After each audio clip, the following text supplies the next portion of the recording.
പ്രാർത്ഥിക്കണം. പണ്ടൊക്കെ വെളുപ്പാങ്കാലത്ത് എഴുന്നേറ്റ് പ്രാർത്ഥിക്കുമായിരുന്നു. ഇപ്പൊ അത് എന്തായാലും കൂട്ടിക്കെട്ടി. വൈകുന്നേരമെങ്കിലും പ്രാർത്ഥിക്കും. കുടുംബാംഗങ്ങൾ ഒരുമിച്ചിരുന്ന് പ്രാർത്ഥിച്ചാൽ ആ കുടുംബത്തിൽ കർത്താവിന്റെ സാന്നിധ്യം ഉണ്ടാവും. ആ കുടുംബത്തിൽ അവിടെ ഒരു ദൈവികതയുണ്ട്.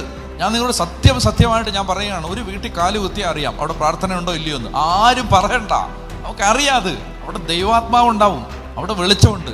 അപ്പൊ അതുകൊണ്ട് കുടുംബ പ്രാർത്ഥന നടത്താതിരുന്നാൽ അതിന്റെ ആത്യന്തികമായ നഷ്ടം ആർക്കാ? വേറെ ആർക്കും അല്ല, വികാരിച്ചൻ ഒരു നഷ്ടവും വരാനില്ല. വികാരിച്ചൻ പ്രാർത്ഥിച്ചില്ലേ, വികാരിച്ചന് നഷ്ടം. അല്ല, നിങ്ങൾ പ്രാർത്ഥിക്കാത്തതുകൊണ്ട് വികാരിച്ചന് പ്രത്യേകിച്ച് ഡാമേജ് ഒന്നും ഉണ്ടാകാൻ പോകുന്നില്ല. കുടുംബങ്ങളിൽ പ്രാർത്ഥിക്കണം. അതുകൊണ്ട് ഞാൻ നിങ്ങളോട് പറയുകയാണ്, കുടുംബത്തിൽ, ഒരു വീട്ടിൽ, ഒരു ദൈവമക്കളുടെ കുടുംബത്തിന്റെ ഒന്നാമത്തെ കാര്യം ആ വീട്ടിൽ പ്രാർത്ഥിക്കണം. ഒരുമിച്ചിരുന്ന് ദൈവത്തെ ആരാധിക്കണം. അങ്ങനെ ദൈവത്തെ ആരാധിച്ചില്ലെങ്കിൽ സംഭവിക്കുന്നത്, അവിടെ ഈ ദേശത്ത് ഒത്തിരി അന്ധകാരമുണ്ട്, എല്ലായിടത്തും ഉണ്ട്. ആ തിന്മകൾ നമ്മളെ സ്വാധീനിക്കും. അതുകൊണ്ട് ദൈവമക്കള് പ്രാർത്ഥിച്ച് സംരക്ഷണം തീർക്കണം.